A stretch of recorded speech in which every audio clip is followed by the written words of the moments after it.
সাবেক মার্কিন president Donald ট্রাম্পের উপর হামলার ঘটনায় হতবাক বিশ্ব। নির্বাচনী সমাবেশে এমন ঘটনার নিন্দা জানিয়েছেন জো বাইডেন সহ বিশ্বের বিভিন্ন দেশের নেতারা। দ্রুত পরিস্থিতি সামলে নেয় সিক্রেট সার্ভিসকে ধন্যবাদ জানিয়েছেন ভাইস প্রেসিডেন্ট কামালা হ্যারিস। নির্বাচনী প্রচারণায় প্রিয় নেতার উপর হামলায় ক্ষোভে ফুঁসছে ট্রাম্প সমর্থকরা। যুক্তরাষ্ট্রের শহরে শহরে হাতে ব্যানার লিফলেট নিয়ে রাজপথে বিক্ষোভে নেমেছেন অনেকেই। সন্ত্রাসী এই কর্মকাণ্ডের বিরুদ্ধে একজোট হয়েছেন সাধারণ মার্কিনিরা। ট্রাম্প বসে পড়ার পর বুঝতে পারছিলাম না তিনি বেঁচে আছেন কিনা। কিছুক্ষণের মধ্যেই নিরাপত্তা কর্মীরা তাকে ঘিরে ফেলে। এমন দৃশ্য দেখে গা শিউরে উঠছিল আমাদের।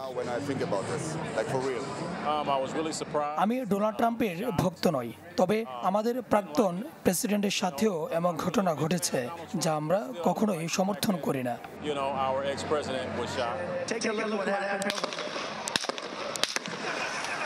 গুলিবিদ্ধ ট্রাম্পের সাথে কথা বলেছেন মার্কিন প্রেসিডেন্ট জো বাইডেন। এক্সপোস্টে যুক্তরাষ্ট্রে এমন সন্ত্রাসবাদের কোনো ঠাঁই নেই বলে জানান তিনি। এমন সন্ত্রাসবাদের বিরুদ্ধে সবাইকে এক হওয়ার আহ্বান জানান জো বাইডেন। নিন্দা জানিয়েছেন স্পিকার মাইক জনসন।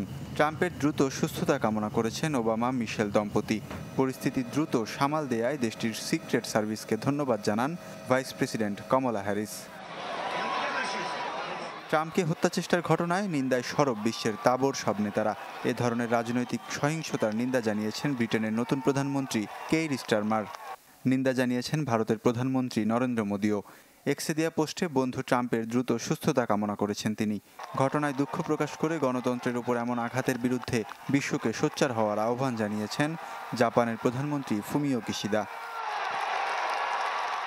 নিন্দা ও দুঃখ প্রকাশ করেছেন কানাডার প্রধানমন্ত্রী জাস্টিন ট্রুডো, ইতালির প্রধানমন্ত্রী জর্জিয়া মেলোনি সহ বিশ্বের বিভিন্ন দেশের নেতারা। ওয়ালিউল্লাহ ফারুক, চ্যানেল 24।